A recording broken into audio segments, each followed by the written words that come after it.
নবী তাবুক যুদ্ধে যাইতেছেন, শুধু মানুষ নয়, সাহাবায়ে কেরামের কাফেলা থেমে গেল, দৌড়ায় নবীর কাছে আসলো, আয়েশা বলতেছে ইয়া রাসূলুল্লাহ, আমাদের রাস্তা আটকায় দিছে একটা বিশাল বড় সাপ, সাপে আমাদের রাস্তা আটকায় দিছে গো নবী। আল্লাহর নবী তখন সামনে আগাইলেন, আগায় দেখতেছেন সাপটা দাঁড়ায় আছি। নবীজি তখন ডাক দিয়া বলতেছেন কি ব্যাপার, রাস্তা আটকাইলা কেন? সাথে সাথে সাপের জবানটা খুলে গেল, সাপটা আওয়াজ দেয়া বলতেছে মায়ার নবী গো, ওগো নবীজি, আমি হলাম এমন একজন জিন্নাত, আমি তো সাপ নই, আমি হলাম জিন্নাত, এই জায়গার মধ্যে আমি বসবাস করি, আমি কে জানেননি, আমার পরিচয় আপনি জানেননি। জিন মসজিদে যে 9 জন জিন্নাত আপনার কাছে কালেমা পড়ে মুসলমান হয়েছিল, সেই 9 জনের একজন হলাম আমি। আমার সঙ্গী সাথী কেউ দুনিয়ায় নাই, তারা মারা গেছে, আমি শুধু একা জীবিত, আমি এই বসতিতে থাকি, এই জায়গায় থাকি। শুনতে পেলাম আপনি রাস্তা দিয়ে আজকে যুদ্ধে যাবেন সাহাবীদের সঙ্গে নিয়া, এজন্য আপনাকে এক নজর দেখতে এসেছি, আপনাকে সালাম জানাইতে এসেছি। আমার নবী রহমতের নবীকে এইভাবে আমার ভাইয়েরা বন্ধুরা জিন্নাত পর্যন্ত নবীর জন্য আশেক ছিল, প্রেমিক ছিল। ওই মহিলা যে তার স্বামী হারাইলো, ভাই হারাইলো, সন্তান হারাইলো, উহুদের ময়দানে নবীকে জীবিত দেইখা বলতেছে, চোখের পানিটা মুছে আর বলতেছে নবী গো, ওগো মায়ার নবী, ওগো মায়ার নবী, আমি আমার সন্তান হারাইছি, আমি আমার সন্তান হারাইছি, আমার স্বামী হারাইছি, ভাই হারাইছি, সব হারাইছি, তবু আমার মনে কোনো ব্যথা নাই, আমার মনে কোনো ব্যথা নাই, মনে কষ্ট নাই। আপনাকে জীবিত দেখা মাত্র আমি আমার সন্তান হারানোর ব্যথা, স্বামী হারানোর ব্যথা, ভাই হারানোর ব্যথা, সমস্ত ব্যথা আমি ভুলে গেছি। কিন্তু হানজালা সর্বদা কান সজাগ রাইখো, মন কান সর্বদা তুমি উহুদের দিকে সজাগ রাইখো রে হানজালা। হযরত হানজালা রাদিয়াল্লাহু তাআলা আনহু আল্লাহর নবীর কথা মতো নববধূর কাছে তিনি গেলেন। এই দিকে আল্লাহর নবী রহমতের নবী, তিনি সাহাবায়ে কেরামদেরকে নিয়ে উহুদের ময়দানে জিহাদে শরীক হলেন। দুশমন মদিনা থেকে, মদিনার কাছাকাছি চলে এসেছে মক্কা থেকে বদরের যুদ্ধের বদলা নেওয়ার জন্য। মক্কার কাফেররা মদিনার কাছাকাছি চলে এসেছে উহুদ প্রান্তরে। আল্লাহর নবী রহমতের নবী মায়ার নবী সাহাবায়ে কেরামদেরকে নিয়ে উহুদের ময়দানে চললেন। ভাইরা আমার, হযরত হানজালা নতুন বিবির কাছে, নববধূর কাছে, কিন্তু দিল মন কান সজাগ উহুদের দিকে সর্বদা নজর। হঠাৎ করে হানজালা শুনতে পেলেন মদিনায় একটা আওয়াজ, কান্নার আওয়াজ, আর একটা চতুর্দিক থেকে একটা আওয়াজ বাজতেছে, কাদ কুতিলা মুহাম্মদ, কাদ কুতিলা মুহাম্মদ, মুহাম্মদ উহুদের ময়দানে কতল হয়ে গেছেন। খবরটা সত্য ছিল না, খবরটা ছিল মিথ্যা। শয়তান এই খবরটা মদিনায় রটায় দিল।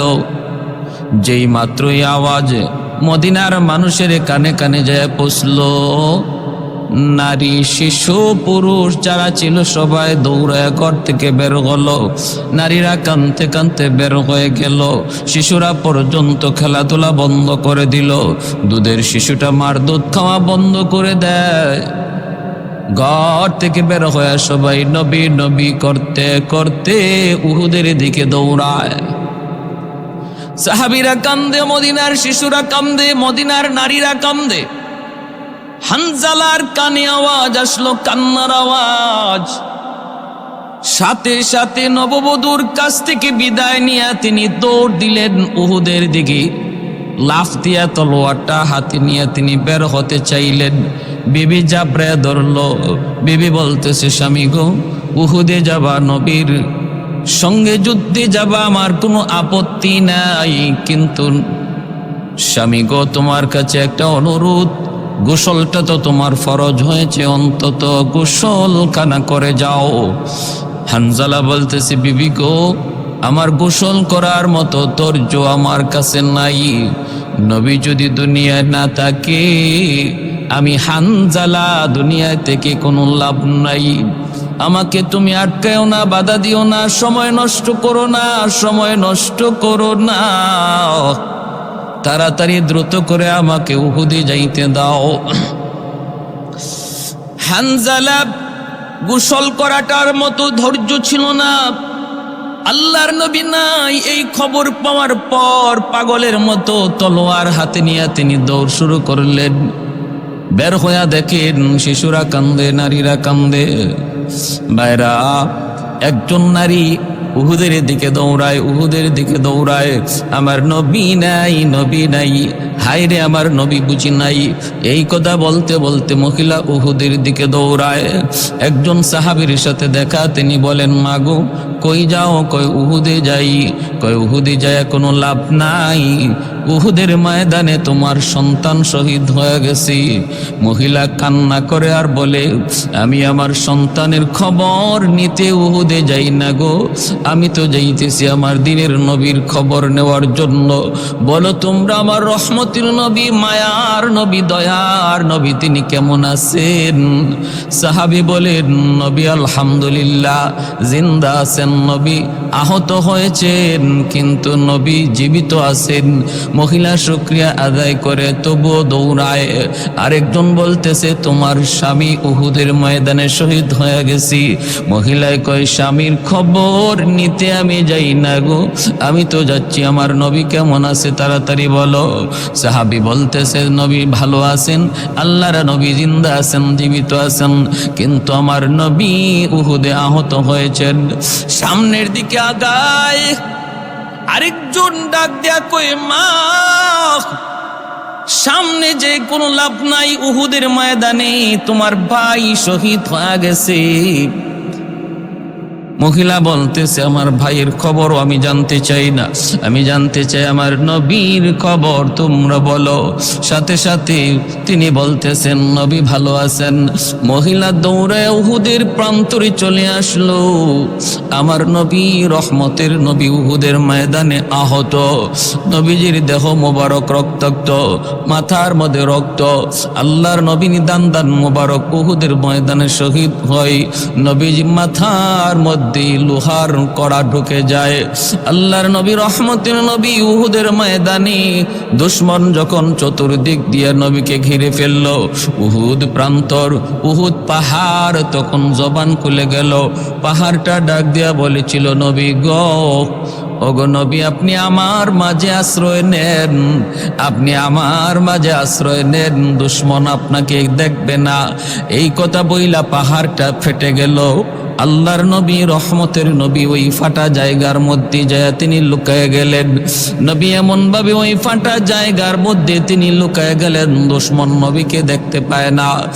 এরা বন্ধুরা, রহমতের নবী, মায়ার নবী যেই জায়গায় উহুদ পাহাড়ে যেখানে নবী লুকাইছিলেন, আজও সেই পাহাড় এই অবস্থায় রয়েছে। এই জায়গাটা একটু গর্ত, জায়গাটার মধ্যে একটু ফাটল, নিচ থেকে বোঝার কোনো কুদরত নাই, নিচ থেকে বোঝা যায় না এখানে একজন মানুষ লুকায় আছে, বোঝা যায় না। আল্লাহর রহমতে আপনাদের দোয়ায় আমিও যখন গেলাম উহুদ প্রান্তরে গেলাম, ওই পাহাড়ের ওই জায়গাটাতে দেখলাম মানুষজন উঠতেছে, মহিলা পর্যন্ত বায়া বায়া উঠতেছে। আমিও ওঠার চেষ্টা করলাম, যদিও রিস্ক, যদিও অনেকটা ভয়, তবুও সাহস পেলাম। দেখলাম ইন্দোনেশিয়ার নারীরা পর্যন্ত ওই পাহাড়ের ওই জায়গায় উঠতেছে। সেখানে গেলাম, যায় দেখি একজন একজন করে ঢুকতে হয়, লাইন ধরে দাঁড়াইতে হয়। পাহাড়ের মধ্যে আমরা লাইন ধরে দাঁড়াইলাম। নিচের দিকে তাকাইলে বড় ভয় লাগে, বেশ নিচে, বেশ নিচে। নিচের দিকে তাকাইলে ভয় লাগে, পিছলা খায়া পিচ্ছিল পিচ্ছিল অবস্থায় যদি পা পিছলায়া পড়ে যায় তাহলে কিন্তু বাঁচার কোনো উপায় নেই। ওই অবস্থা অবস্থায় দাঁড়ায় রইলাম। একজন একজন করে ওই জায়গা থেকে নিজের পিঠটা লাগাইয়া তারপরে বের হয়ে আসি। আমি ওই জায়গার মধ্যে যায় ঢুকলাম। ভাইরা, দেখলাম এমন একটা জায়গা, এমন একটা আড়াল গর্ত, যেখানে ঢুকলে পরে নিচ থেকে কেউ দেখে না।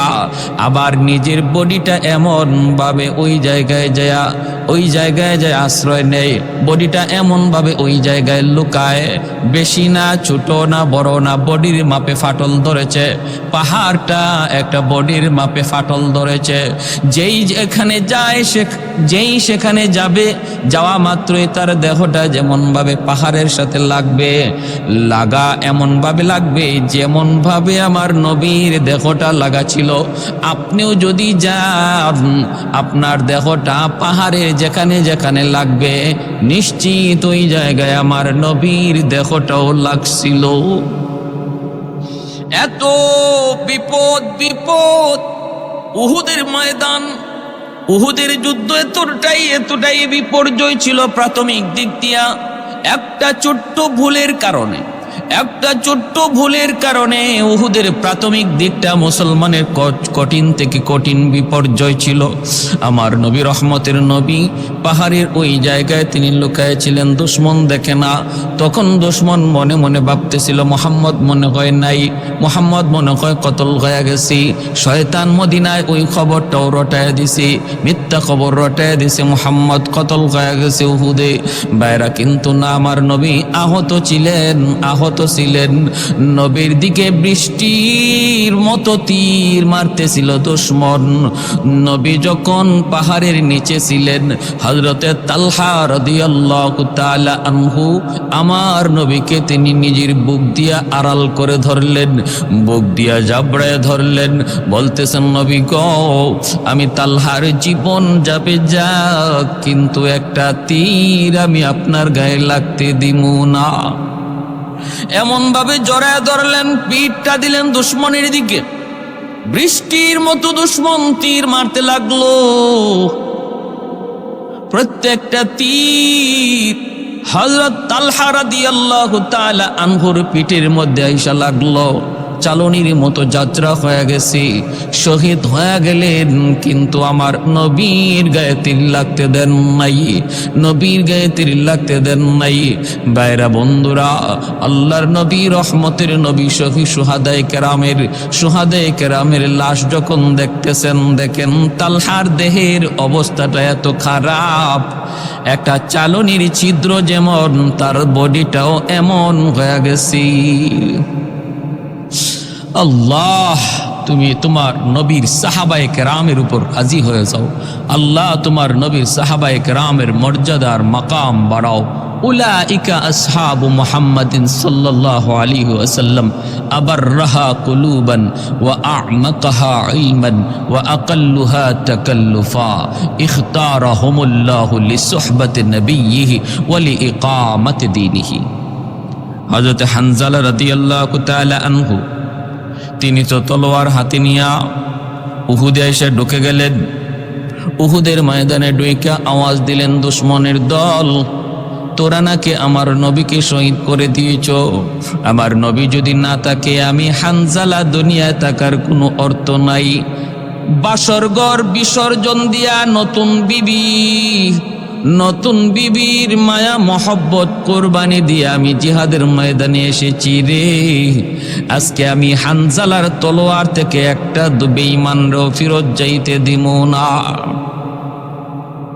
আওয়াজ দিলেন চিৎকার দিয়া, আমি তো বাসরঘর ছেড়ে এসেছি, নতুন বিবির মায়া কোরবানি দিয়ে এসেছি। আমি হানজালা, আমার নবী নাই, আমার থাকার প্রয়োজন নাই। আমি একটা বেঈমানও জীবিত মক্কায় যেতে দেব না। তলোয়ার চালাইলেন বীর বিক্রমে। আল্লাহ সেই তলোয়ারের মধ্যে কুদরতি শক্তি দিয়ে দিলেন। কুদরতি শক্তি বৃষ্টির মতো তীর মারতেছে, কিন্তু হানজালার তলোয়ারও চলতেছে। মুহূর্তের মধ্যে শয়ে শয়ে দুশ্মনরে জাহান্নামে পাঠায়া হযরত হানজালা রাদিয়াল্লাহু তাআলা আনহু উহুদের ময়দানে তিনি শহীদ হয়ে গেলেন। ভাইরা বন্ধুরা, আমার নবী, রহমতের নবীর প্রিয় প্রাণপ্রিয় চাচা আমির হামজা রাদিয়াল্লাহু তাআলা আনহু, তিনিও উহুদের ময়দানে শহীদ। 70 জন সাহাবী উহুদের ময়দানে শহীদ। হানজালা রাদিয়াল্লাহু তাআলা আনহু, তিনিও উহুদের ময়দানে শহীদ হয়েছিলেন। আজও আমির হামজার কবর সহ শুহাদায়ে উহুদের ওই কবরস্থান উহুদের ময়দানে আছে। আপনারা যারা আল্লাহর ঘর দেখতে যাবেন, মদিনা জিয়ারত করবেন, উহুদ প্রান্তরে গেলে পরে আপনারা দেখতে পাবেন শুহাদায়ে কেরামের ওই কবরস্থানগুলা এরকম ভাবে সংরক্ষিত করে রেখে দেওয়া হয়েছে। আমির হামজা রাদিয়াল্লাহু তাআলা আনহুর উপর ক্ষিপ্ত ছিল মক্কার কাফিররা, কারণ বদরের ময়দানে মার্কা মারা কয়েকটা কাফেরকে আমির হামজা হত্যা করেছিলেন। এ ভাই, জুবাইর ইবনে মুতিমের চাচা, জুবাইর ইবনে মুতিমের গোলাম ছিল ওয়াহশী, হযরত ওয়াহশী রাদিয়াল্লাহু তাআলা আনহু। তিনি ছিলেন গোলাম জুবাইর ইবনে মুতিমের। তখনও তিনি কালেমা পড়ে মুসলমান হন নাই ওয়াহশী। জুবাইর বলতেছে, ওয়াহশী রে, আমার চাচাকে আমির হামজা বদরে হত্যা করেছে, উহুদের ময়দানের প্রতিশোধ নিতে চাই। তুই যদি হামজারে হত্যা করতে পারো তাহলে আমি তোরে আজাদ করে দিব। আজাদের নেশায় ওয়াহশী তলোয়ার ধারায়, বল্লম ধারায়। একটাই টার্গেট, আমির হামজাকে হত্যা করা লাগবে, শহীদ করা লাগবে। যদি আমি শহীদ করতে পারি তাহলে আমি চিরদিনের জন্য আজাদ। তখনকার সময় একজন গোলামের সবচেয়ে বড় চাওয়া আর পাওয়া, সবচেয়ে বড় সম্পদ ছিল তার আজাদি। এজন্য ওয়াহশী দিন রাত শুধু বল্লম ধারায় আর কল্পনা করে কেমনে হামজারে হত্যা করবে। সেই ওয়াহশী উহুদের ময়দানে, যুদ্ধের ময়দানে সামনে নাই, পিছনে শুধু টার্গেট একটাই, হামজা কোন দিকে। আমির হামজাকে টার্গেট নিয়ে ওয়াহশী পাথরের আড়ালে শুধু ধ্যান ধরে বসে আছে, খাপ ধরে বসে আছে। কখন জানি হামজা তার নিয়ন্ত্রণে আসবে, আর আড়াল থেকে, পিছন থেকে হামজার গায়ে সে বল্লম মারবে। সুযোগ খুঁজতেছে ওয়াহশী, সুযোগ পেয়ে গেল ওয়াহশী। একটা সুযোগ পেয়ে গেল, সুযোগ হাতছাড়া করে নাই। আমির হামজা তার কাছাকাছি আসা মাত্রই বল্লমটা পিছন দিক দিয়া আমির হামজার দেখে মারল। বাইরা বন্ধুরা, পিছন দিক দিয়া বল্লমটা ঢুকলো, সামন দিক দিয়া বের হয়ে গেল। আল্লাহর নবীর প্রাণপ্রিয় চাচা আমির হামজা আমার নবীর কলিজা, আমার নবীর কলিজার টুকরা ছিলেন। মায়ার নবী, রহমতের নবী, তিনি অনেক ভালোবাসতেন, মহব্বত করতেন। আমির হামজা রাদিয়াল্লাহু তাআলা আনহু বীর বাহাদুর একজন সাহাবী ছিলেন। মায়ার নবীর ডান হাত ছিলেন, ডান হাত। আমির হামজা রাদিয়াল্লাহু তাআলা আনহু তিনি মাটিতে লুটায় পড়লেন। অনেকগুলা দুশমনকে জাহান্নামে পাঠানোর পর ওয়াহশীর ওই বল্লমের আঘাতে আমির হামজা লুটিয়ে পড়লেন। এইদিকে দিক বেদিক সাহাবায়ে কেরাম ছুটাছুটি করতেছেন একটা ভুলের কারণে। কারণ নবী বলেছিলেন 50 জন তীরন্দাজকে তোমরা ওই গিরিপথটা কখনো ছাড়বা না, এই দিক দিয়ে আক্রমণের আশঙ্কা রয়েছে। মুসলমানরা যখন দুশমনদেরকে বাগাইতে লাগলেন, ভাগতেছে দুশমন, প্রথম দিকের ঘটনা, ভাগতেছে। তখন হঠাৎ করে ওই অবস্থায় 50 জন তীরন্দাজ তারা নিজের জায়গাটা ছেড়ে দিলেন গনিমতের মাল সংগ্রহ করার জন্য। আর এই সুযোগে হযরত খালিদ বিন ওয়ালিদ রাদিয়াল্লাহু তাআলা আনহু তিনিও তখন কালেমা পড়ে মুসলমান হন নাই, ওই দিক থেকে আক্রমণ করলেন। দুশমন ভাগতেছিল, আবার তারা দাঁড়ায় গেল, কারণ দেখতেছে এদের সাহায্যে পিছন দিক থেকে কে যেন আক্রমণ করেছে। এখন দুই দিক থেকে মুসলমান আক্রমণের শিকার, মাঝখানে মুসলমানরা পড়ে গেছেন। এজন্যই পরাজয়টা, এজন্যই বিপর্যয়টা এসে গেল। বাইরা আমির হামজা শহীদ হলেন।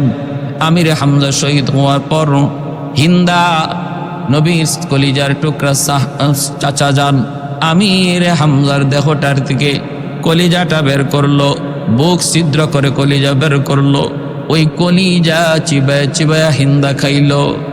আমার ভাইরা বন্ধুরা এতটা বিভৎস অবস্থায় ওনাকে শহীদ করলো, নাক কান অঙ্গগুলা কেটে কেটে ফেললো। ও ভাইরা বন্ধুরা, আমার নবী রহমতের নবী উহুদের সোহাদায় উহুদের সমস্ত লাশগুলা একত্রিত করার পর নবী যখন চাচার হালতটা যায় দেখলেন, আল্লাহর নবী যখন দেখলেন চাচার হালতটা, নবীর চোখ থেকে দর দর করে অশ্রু জড়ে।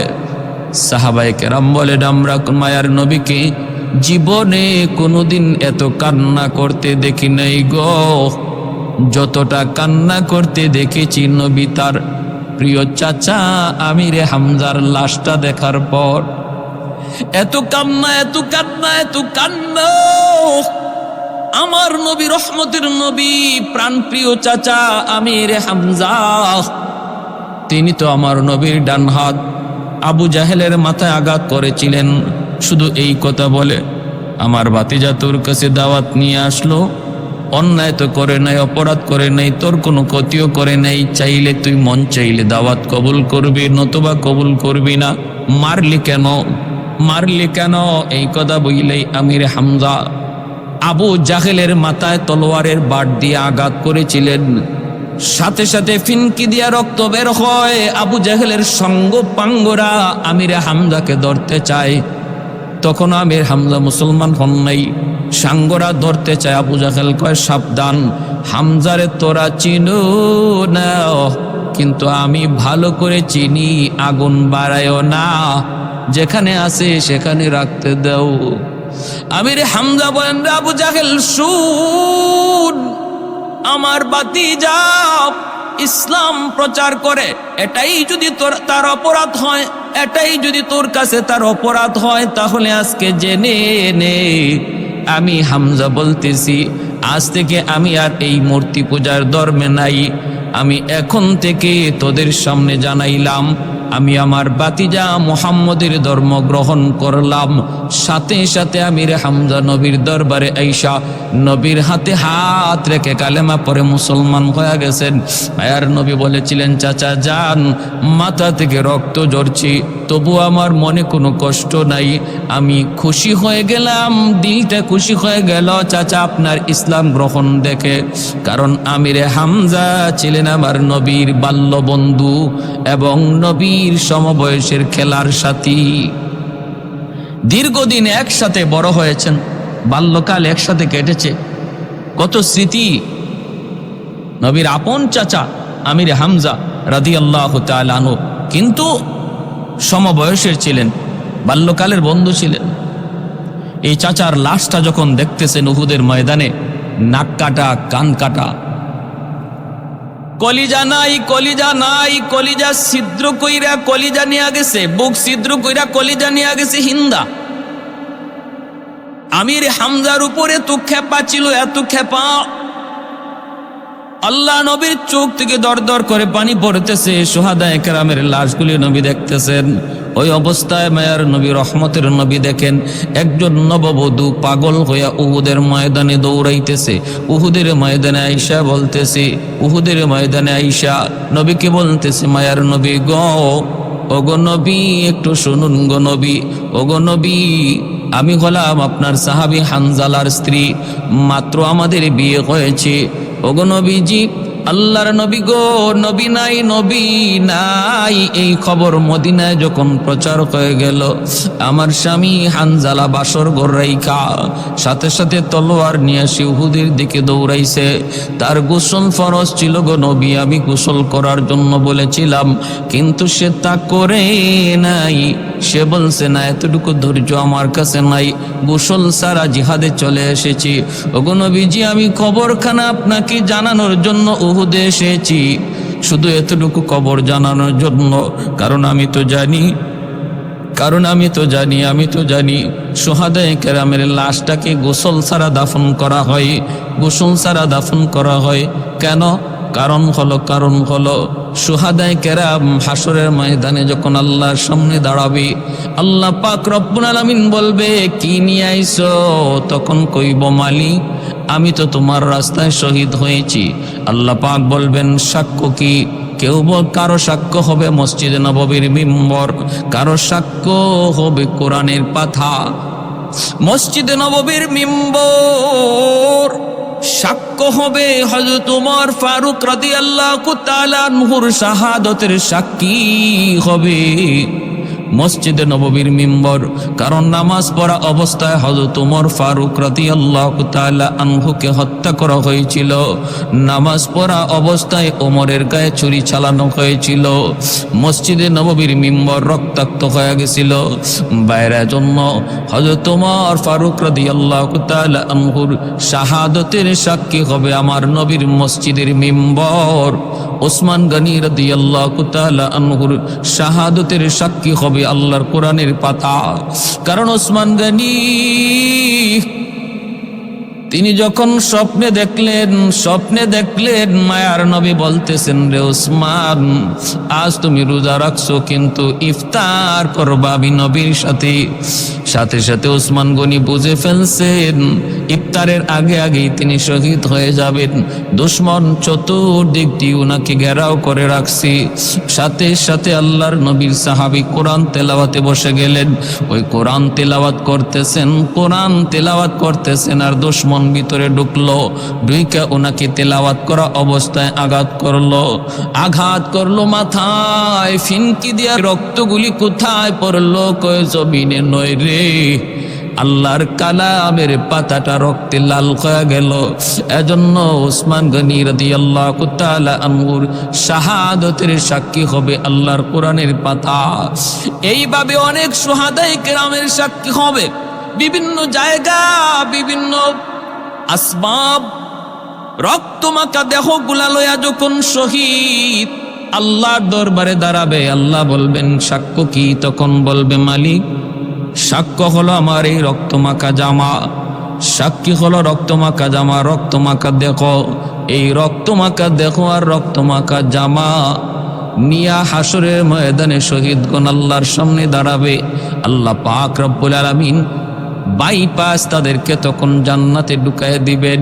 শুহাদায়ে কেরামের কোনো প্রশ্ন হবে না। নামাজের প্রশ্ন, রোজার প্রশ্ন, হজের প্রশ্ন করা হবে না। শুধুমাত্র মানুষের ঋণ, মানুষের হক ব্যতীত আর কোনো প্রশ্ন শহীদগণের করা হবে না।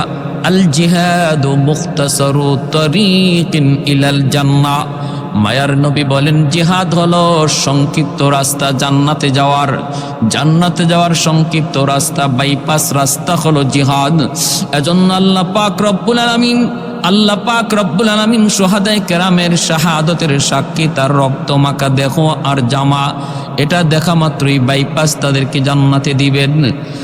হযরতে হানজালা রাদিয়াল্লাহু তাআলা আনহুর বিবি ডাক দিয়ে বলেন, নবী গো, আমি জানি রক্তমাখা দেহ আর জামা নিয়েই শহীদগণকে দাফন করা হয়, কিন্তু যদি কারো গোসল ফরজ হয়ে থাকে তাহলে তার গোসল দিয়েই দাফন করতে হয়। আমি শুধুই খবরটা জানাইতে এসেছি গো নবী, আমার স্বামী গোসল ফরজ হয়েছিল, আপনি কিন্তু গোসল ছাড়া দাফন দিয়েন না।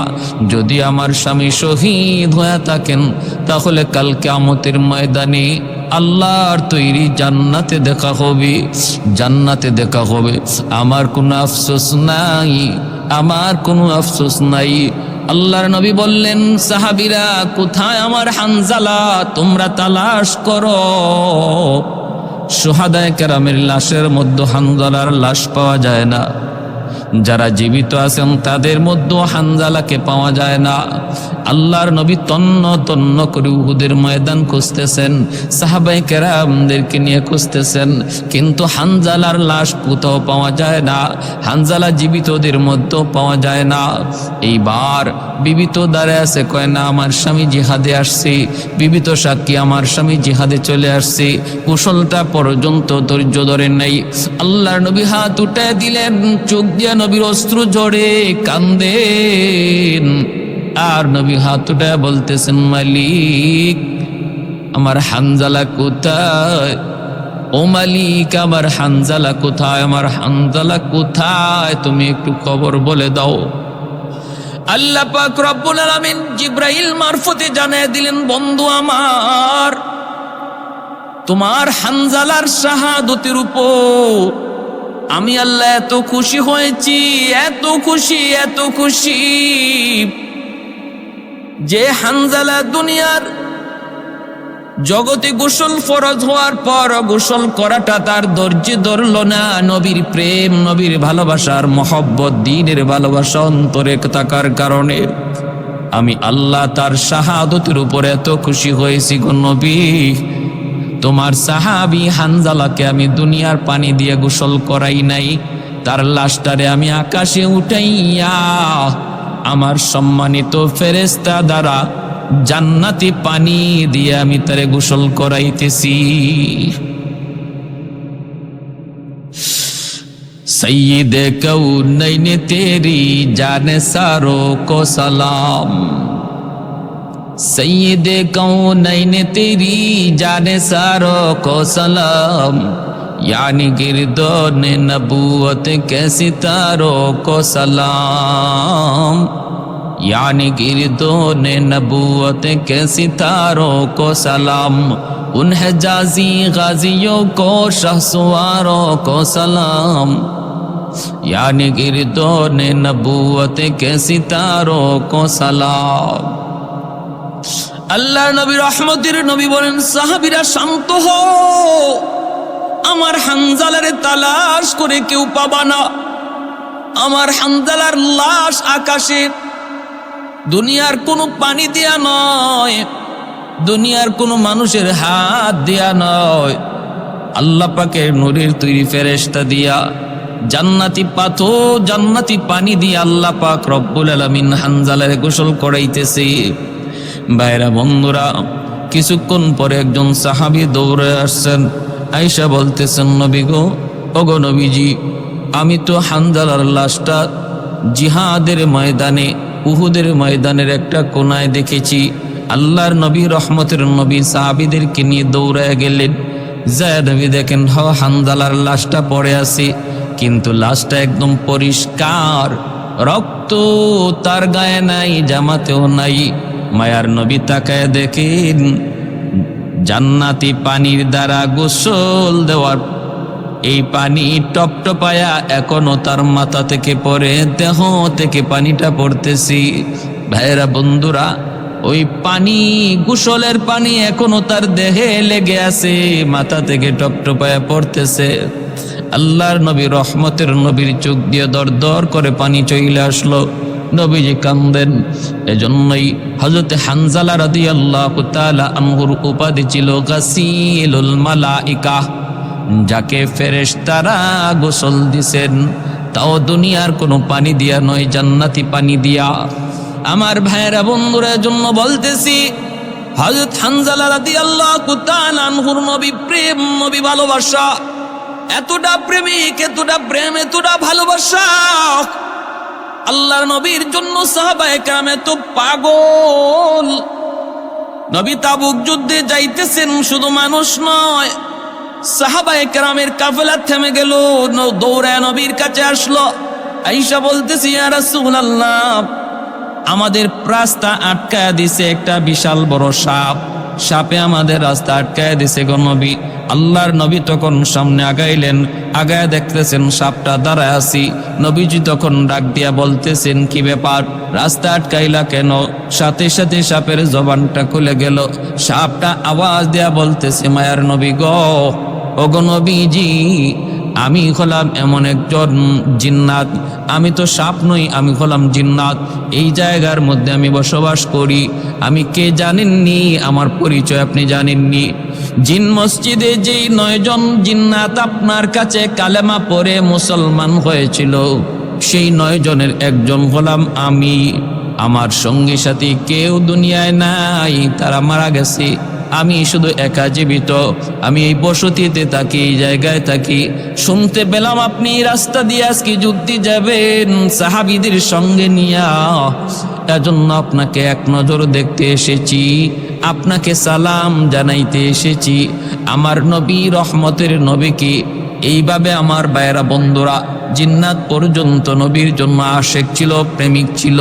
ওই মহিলা যে তার স্বামী হারাইলো, ভাই হারাইলো, সন্তান হারাইলো, উহুদের ময়দানে নবীকে জীবিত দেখে বলতেছে, চোখের পানিটা মুছে আর বলতেছে, নবী গো, ওগো মায়ার নবী, ওগো মায়ার নবী, আমি আমার সন্তান হারাইছি, আমি আমার সন্তান হারাইছি, আমার স্বামী হারাইছি, ভাই হারাইছি, সব হারাইছি, তবু আমার মনে কোনো ব্যথা নাই, আমার মনে কোনো ব্যথা নাই, মনে কষ্ট নাই।